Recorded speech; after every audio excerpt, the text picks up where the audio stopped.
할렐루야, 할렐루야. 하나님 영광 받으신 줄 믿습니다. 사람이 자다가 깰 때가 되었다고 오늘 본문 말씀이 그렇게 시작해요. 사람이 잠자리에서 완전히 깨어나려면 세 가지가 필요하다 그랬어요. 첫 번째, 육체는 잠자리에서 완전히 깨어나서 날려면 운동이 필요하다 그랬어요. 깍지를 한번 딱 끼시고 손을 위로 쭉 올려 있어서 좌우로 한번, 우로 한번, 피로가 싹 풀리는 게 육신이 잠에서 완전히 깨어난 줄 믿습니다. 우리의 정신이 잠에서 완전히 깨어나려면 미소가 필요하다 그랬어요. 옆 사람을 딱 보면서 한쪽 눈을 살짝 감으면서 윙크를 하면서 미소를 싹 보냅니다. 잉크. 여러분, 윙크의 의미를 다시 한번 각인시킵니다. 윙크는 한쪽 눈을 감고 한쪽 눈을 뜨는데, 한쪽 눈을 감는 이유는 내가 주님의 사랑으로 당신을 너무너무 사랑하니까 당신의 약점과 나쁜 것과 싫은 것, 단점은 보지 않겠습니다라는 의미고, 한쪽 눈을 뜨는 것은 내가 주님의 사랑으로 당신을 너무너무 사랑하니까 당신의 좋은 점, 사랑스러운 것, 멋진 것, 아름다운 것, 장점만 보겠습니다라는 의미가 담겨져 있는 거예요. 그 의미를 알았으니까 다시 한번 옆사람, 좌우, 뒷사람까지 보면서 윙크 한마입니다. 잉크, 윙크. 그리고 우리의 영혼은 사랑한다라는 말 한마디가 필요하다 그랬어요. 주님의 이름으로 사랑합니다. 인사하게. 주님의 이름으로 사랑합니다. 주님의 이름으로 사랑합니다. 오늘 우리가 함께 은혜 받고자 하는 말씀의 제목이 그날이 가까이 왔습니다 라는 제목으로 함께 은혜를 나누겠습니다. 오늘은 교회력으로 새해를 맞이하는 1년이 시작되는 첫 주일입니다. 그리고 그 시작은 주님을 기다리는 것으로 시작되어서 대림절이라 그렇게 명명되어져 있습니다. 여러분, 우리가 주님을 기다리는 자들이지요. 그리스도인은 주님을 기다리는 자라 해도 과언이 아니에요. 그런데 이 기다림의 의미가 두 가지가 있어요. 첫째는 오신 주님을 기다리는 거예요. 주님이 지금으로부터 2020년 전에 이 땅에 오셨어요. 왜 오셨을까요? 우리를 구원하시기 위해 오셨지요. 그래서 그 주님을 믿고 영접하는 자는 죄와 사망으로부터 노임을 받고 구속함을 입고 영생을 얻었기에 이 감격스러움을 우리에게 있기 때문에 그것을 안고 성탄절을 기다리는 거죠. 이것이 첫 번째 주님을 기다리는 의미예요. 두 번째는 다시 오실 주님을 기다리는 거죠. 우리가 그 주님을 영접하고 하나님의 자녀가 된 자, 이런 자를 우리는 그리스도인이라 명명해요. 그리스도인은 하나님에게 구속함을 입었기에 그분을 믿고 그분을 섬기고 그분이 주신 직분들을 잘 감당하는 자들이죠. 왜요? 그분이 우리 죄를 위해서 십자가에 죽으시고 부활하시고 성천하시면서 우리에게 약속의 말씀 하나를 주신 게 있어요. 내가 진짜로 진실로 속히 오겠다. 이 약속의 말씀을 들었던 자들은 주님을 기다리는 거예요. 이 기다림이 없다면 다른 말로 우리에게는 믿음이 없는 거고, 믿음이 없다면 구원함을 입지 못한 자라 해도 과언이 아니기 때문에 그런 거예요. 그 주님이 다시 오신다. 그러니 우리는 그 주님을 갈망하며 기다리는 자임을 우리는 결코 잊어서는 안 돼요. 그래서 그리스도인들은 기다리는 자다 해도 과언이 아니기 때문에 그런 거죠. 그래서 교회는 왕으로 오실 그 주님, 왕의 색깔인 보라색으로 바꿨어요. 목사 스톨도 보라색, 넥타이도 보라색, 십자가 위에도 보라색, 꽃도 보라색, 그 모든 게 보라색으로 왕이신 주님을 기다리는 절기가 시작되었기 때문에 그렇다. 그래서 이건 기억해야 돼요. 그리고 이제 주님이 오심을 밝히 기다리면서 촛불 하나를 켜게 돼요. 이게 4주 동안 4개의 촛불을 하나씩 켜서 주님을 기다리는 거죠. 그렇게 기다림의 세월이 예수를 믿던 이후로 어떤 이는 1년, 어떤 이는 10년, 어떤 이는 50년, 그렇게 주님을 기다리는 세월이 점점 길어지자 이렇게 사람들이 물어요. 이토록 기다렸는데 왜 주님이 안 오십니까? 주님이 강림하실, 재림하실 그때가 언제입니까? 자꾸 여러분 궁금하지 않으세요? 묻지 않으세요? 오늘 그 답을 오늘 본문의 말씀이 우리에게 명쾌하게 주시고 있기 때문에 오늘 우리는 주목해 볼 이유가 거기에 있는 거죠. 초대교회는 훨씬 더 심했어요. 왜냐하면 주님이 부활하시고 40일 동안 모든 백성과 제자들에게 자신을 보이시고 감람산에서 500 제자들과 수많은 무리가 보는 앞에서 성천하시면서 하신 말씀이 있으셨기 때문에 그래. 내가 속히 오리라. 그러니 이 제자들의 생각은 금방 가셨다가 한 일주일 있으면 오시려나? 일주일은 좀 그렇다. 3년이 있으면 오실 것 같아. 그러니 1년, 2년, 3년쯤이 지나면 틀림없이 주님은 오실 거야.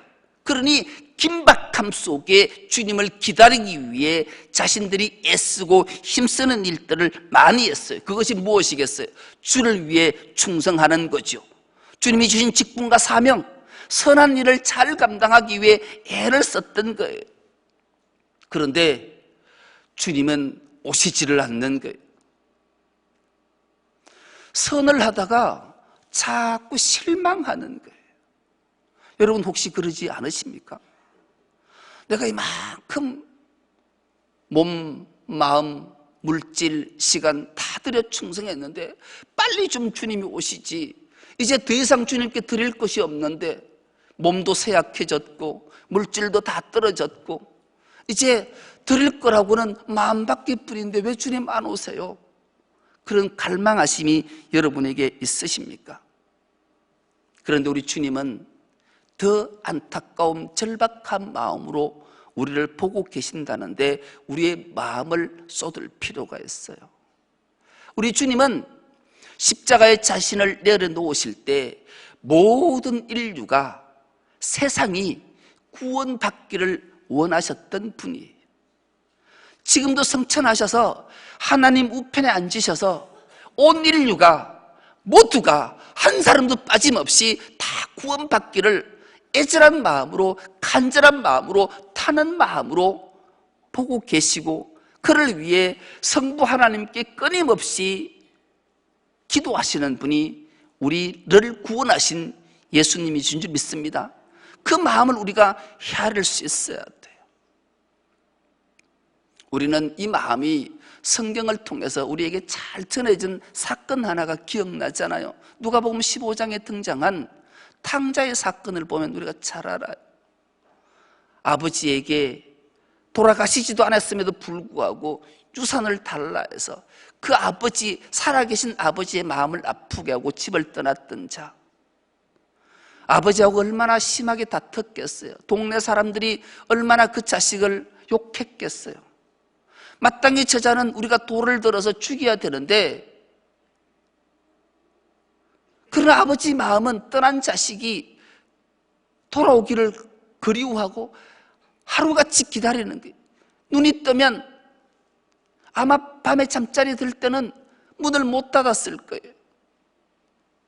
도둑이 올지 강도가 올지 모르지만 자식을 사랑하는 마음, 더 애타는 마음이 있어서 늘 문을 활짝 열어놓고 애타는 마음으로 자식을 기다렸을 거예요. 여러분 우리가 가정이 있고 자녀가 있어본 부모의 심령들은 다 알 거예요.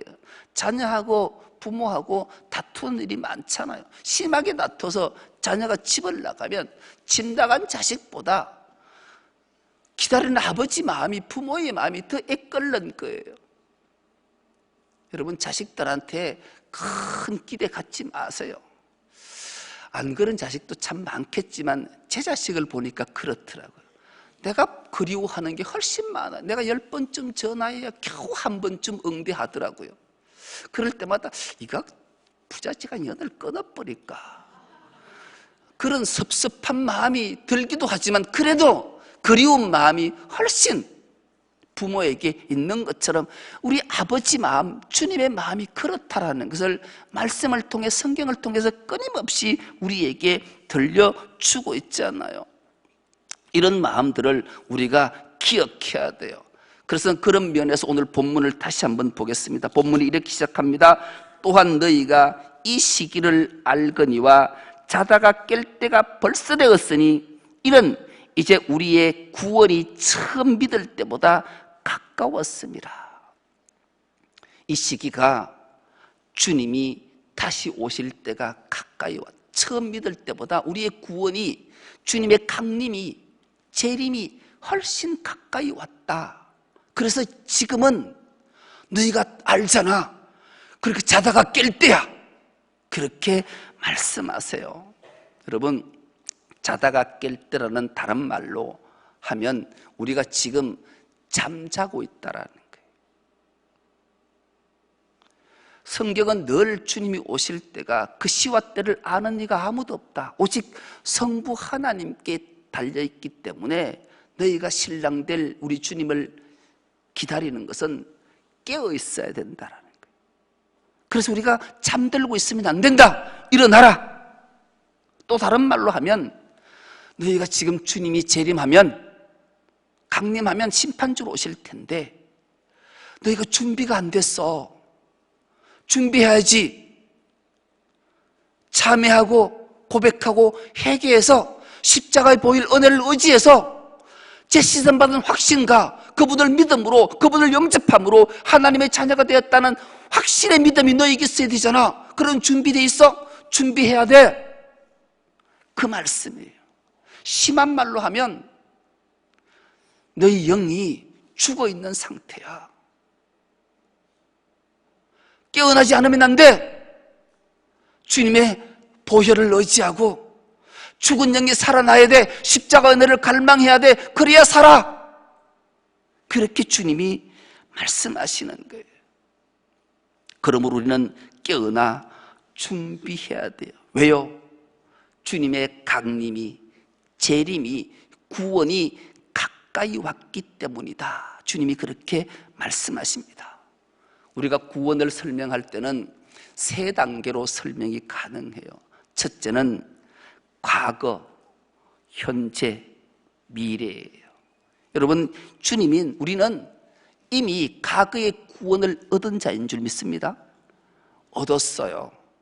그리고 현재는 그 구원을 이루어 가고 있어요. 이루어지고 있어요. 그리고 미래는 구원이 반드시 이루어질 것이라는 확신을 우리가 가져야 됨을 결코 잊어서는 안 돼요. 이런 단계로 여러분들이 한 걸음 한 걸음 나아가고 있습니까? 부부가 결혼을 해서 자녀를 가져서 태어나면 그 아기를 사람이라 그렇게 해요. 사람으로 머물러 있으면 참 안타까운 일이 많이 발생을 해요. 사람으로 태어났으면 점점 자라서 인격이나 모든 영혼들이 자라서 인간이 돼야 돼요. 인간 되는 게 그리 쉬울까요? 쉽지 않아요. 아이고, 저거 언제 인간 될로? 20년이 지나도 인간 안 된 게 있고 40년이 지나도 안 되고 60년이 지나도 인간 된 게 없어서 아이고, 전 죽어야 인간 되지. 이런 말이 생겨날 정도에 왜 사람과 인간이 차이가 있을까요? 인간이라는 한문을 보면 잘 알 수 있어요. 인간은 사람인 자를 쓰고 사이간 자를 썼어요. 뱃속에서 태어나면 사람으로 태어나는 거예요. 그런데 사람으로 태어난 것으로 그치는 것이 아니라 모든 정신과 육신과 영혼이 자라서 사람과 사람 사이에, 하나님과 사람 사이에 좋은 관계를 맺고 살아가야 비로소 인간이 되는 거예요. 서로를 이해하고 용서하고 용납하고 격려하고 그렇게 공동체 속에 굳건히 자라서 세워질 때 비로소 인간이 되기 때문에 그런 거예요. 구원의 완성도 그런 거예요. 우리가 주님이 오시는 그 순간 구원을 받았지만 완성된 게 아니에요. 구원을 이루어가는 거예요. 주님이 오시는 그날 완벽한 구원이 이루어져서 주님과 함께 영원토록 왕노릇하고 복락을 누리는 그날까지 우리가 성화를 거쳐서 영화의 단계까지 이르러가는 것이 믿음이기 때문에, 그래서 주님이 너희의 믿음이 자라가라, 어디까지? 그리스도의 장성한 분량까지. 그래서 우리가 구원받은 것으로 그치는 것이 아니라 구원을 이루고 가서 주님 재림하시는 그날, 강림하시는 그날, 심판주로 오시는 그날 우리의 구원이 완성되기 때문에 끊임없이 우리의 믿음은 자라가야 돼. 그러기 위해서 어떻게 해야 되는가? 12절로 이렇게 우리에게 들려주십니다. 밤이 깊고 낮이 가까웠으니 그러므로 우리가 어둠의 일을 벗고 빛의 갑옷을 입자, 그렇게 말씀해요. 벗고 입을 것이 있다라는 거예요. 먼저 벗을 것, 어둠의 일을 벗으라는 거예요. 어둠의 일이 뭔가? 13절에 이렇게 말씀합니다. 낮에와 같이 단정히 행하고 방탕하거나 술 취하지 말며 음란하거나 호색하지 말며 다투거나 시기하지 말라. 어둠의 일을 벗어야 될 것, 방탕, 술 취함, 음란, 호색, 다툼, 시기, 이 모든 것을 벗어야 된다. 여러분, 이 일을 벗기가 쉬울까요? 어려울까요? 이런 것들은 하나님이 주시는 것이 아니라 사탄 마귀가 주는 것이기 때문에 그래요. 이 모두를 통칭하면 더러운 것이 더러운 것, 더러운 것은 성령이 주시는 것이 아니라 사탄 마귀가 주는 거기 때문에 가감하게 벗어 던져야 돼요. 더러운 것의 정의가 뭔가? 더러운 것은 사람의 마음이 있는, 입으로 들어가는 것이 더러운 것이 아니라 사람 마음이 입 밖으로 나오는 것이 더러운 건데, 우리의 마음의 중심에 사탄 마귀가 자리 잡고 있으면 이 더러운 것들이 끊임없이 토해내어져서 삶의 현장 속에 그렇게 살아간다고 말씀하시기 때문에 그래요. 귀신 노름에서 벗어나기가 호락호락하지 않아요. 왜요? 환경으로, 문화로 우리에게 접근하기 때문이죠. 요즘 가장 추하고 더러운 것 중에 하나가 뭐예요? 동성애 문제예요. 그래서 국회에서 차별금지법을 통과하기 위해서 이 방지법을 통과하지 못하게 서명을 하기도 하고 이런데, 우리가 정확하게 알고 무조건 동성애를 반대하는 게 옳을까요? 여러분, 그들을 긍휼히 여기는 마음이 있어요. 왜 그런 마음이 생겨났을까요? 이것은 창조 질서가 파괴됐기 때문에 그래요. 하나님이 태초에 천지를 창조하시고 하나님의 형상대로 사람을 만드시고 지으실 때는 하나님의 마음은 이성을 바라볼 때 설레는 마음을 주셨어요. 남자가 이쁜 여자를 보면 설레는 마음, 주님이 주신 마음이에요.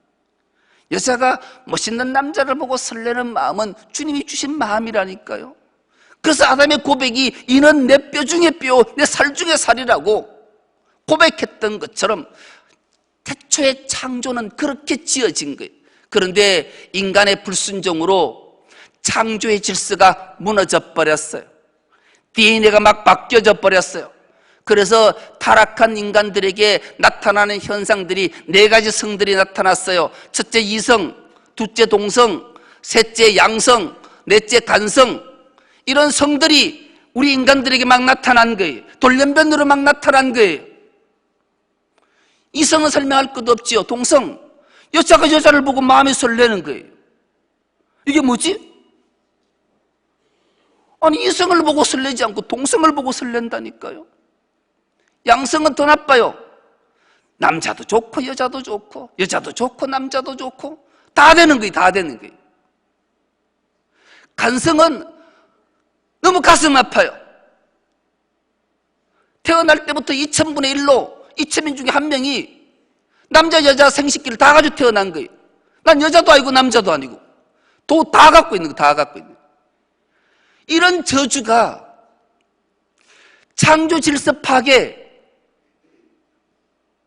하나님의 섭리 파괴로 나타나는 현상들이에요. 이런 자들을 무조건 정죄하거나 제학시 몰면 안 돼요. 불쌍히 여기는 마음으로 하나님의 말씀으로 풀어서 왜 이런 일이 있었는가, 창조 질서 회복을 위해 우리가 말씀으로 풀어낼 때 그들이 이래서 이런 일이 내한테 생겨났구나. 그래서 빛 대신 예수님 앞으로 나오고 말씀 앞에 나오면 해결이 되는 길을 주님이 끌어주시는 거예요. 이 일들을 우리가 해야 돼요. 무조건 그들을 향해 손가락질하는 것은 우리가 해야 될 일들이 아니기 때문에, 그래서 이 어둠의 일들을 벗어내기 위해서는 입어야 할 것이 있어요. 그 입어야 할 것이 빛의 갑옷을 입어야 된다. 이 빛의 갑옷은 두말할 것도 없이 하나님의 전신 갑주를 말씀하는 거예요. 왜 이 빛의 갑옷을 입어야 하는가? 우리의 싸움은 혈과 육에 있는 것이 아니에요. 영에 있기 악한 영을 상대하는 것이기 때문에 이런 것들을 타파하기 위해서 빛의 갑옷, 하나님의 전진 갑수를 입을 때만이 능히 대적하고 이겨낼 수 있기 때문에 그런 거죠. 이런 것을 입기 위해서 먼저 우리 자신을 잘 살펴볼 필요가 있어요. 사람은 네 부류의 사람이 존재한다 그래. 첫째 하수, 둘째 중수, 셋째 상수, 넷째 최고수. 여러분들은 어디에 속해 있는지를 스스로에게 한번 물어보세요. 하수는 성질대로 하는 사람은 감정의 동물이니까 누구가 탁 성질을 얘기하면 막 성질 막 내는, 같이 막 성질 막 내는, 이 하수의 하수. 그렇다면 여러분, 나는 빛의 갑옷을 입지 못하고 어둠의 옷을 입고 있구나, 악한 영에 사로잡혔구나, 이 깨닫고 빨리 말씀 앞으로, 십자가 앞으로 나와야 돼요. 둘째 중수는 참는 사람이에요. 아이고, 저 마누라 성질이 원래 그러니까 내가 참아줘야 어쩌겠노. 이거 저 남편은 원래 성격이 저렇단데 어쩌겠노. 저건 뭐 나쁜 남자 비형을 입게 어쩌게 할 수 없다, 참아. 이건 중수예요. 참는 거는. 참다 안 되면 폭발하잖아요. 참 착한 사람이 성질내면 무섭대. 이 사람이 중수예요. 중수. 참다가 성질내는 사람. 상수는 알아차리는 사람이에요. 눈빛을 딱 보면 성질낼 것 같으면 살짝 자리를 피하거나 좋은 말을 해서 세워주는 거예요. 알아차리는 거예요. 스스로도 내가 이런 말을 들으면 화가 나겠구나, 성질 나겠구나, 이런 걸 알아차리고 스스로를 절제하고 자제하고 풀어낼 수 있는 길을 만들어내는 게 상수예요. 그런데 상수쯤도 괜찮지만 그리스도인은 빛의 갑옷을 입은 자는 최고수인 줄 믿습니다. 최고수는 해결하는 사람이에요. 다툼이 있는 곳에 최고수가 가면 다툼이 화해로 하게,